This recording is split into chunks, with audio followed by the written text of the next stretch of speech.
네, 자유한국당 전당대회를 앞두고 당권 주자인 황교안 전 국무총리의 박근혜 전 대통령 홀대 논란이 일고 있습니다. 이 논란은 의자 하나에서 시작됐는데요. 어떤 일이 있었던 건지 사회부 최주현 기자와 알아보겠습니다.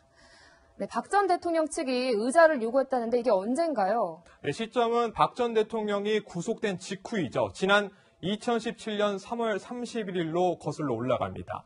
유영하 변호사는 당시 조대환 대통령 민정수석에게 의자와 책상을 좀 반입해달라 이렇게 요청했습니다. 교정 업무 담당자에게 규정에 없다라는 보고를 받은 조 수석은 황교안 당시 대통령 권한대행에게 문제를 해결해달라 이렇게 재차 요구하게 된 것입니다.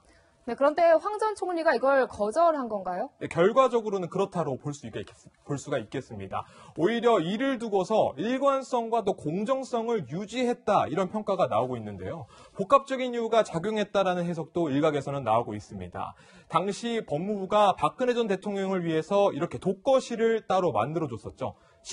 10.08제곱미터의 홍거실을 독방으로 개조해서 이 샤워기도 따로 설치하는 등 특혜 비판이 거셌습니다. 이 교정당국은 이런 독방 특혜 논란 속에서 이 책상과 의자 제공하는 것은 당시에는 어려웠다라는 설명이 나오고 있는 것입니다. 네, 그 책상과 의자 결국 이 박 전 대통령 독방에 제공됐습니까? 예, 박 전 대통령이 요청한 것은 당시에 다리와 또 등받이가 없는 의자였거든요. 결과적으로는 문재인 정부 출범 이후에 이렇게 박 전 대통령에게만 제공이 됐습니다. 하지만 이미 논란도 잦아든 뒤였고 박 전 대통령이 3개월가량 이 정밀검사를 받은 결과도 반영이 됐다고 하거든요.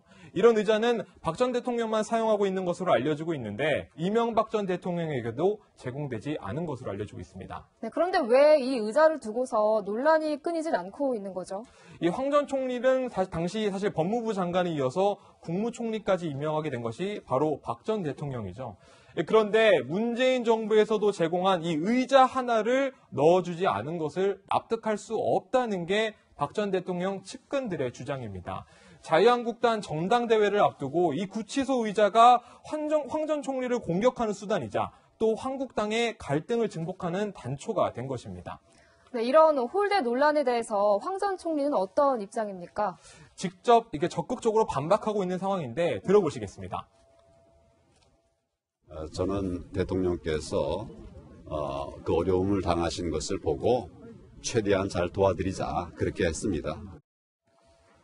이 친박계 표심을 의식한 발언이다 이런 해석이 나오고 있는데 다른 한편으로는 이 의자 논란을 계기로 황 전 총리가 이 박 전 대통령과는 선을 긋고 지지층을 확장하는 발판으로 삼을 것이라는 관측도 나오고 있습니다. 네, 여기까지 듣겠습니다. 지금까지 사회부 최주현 기자였습니다.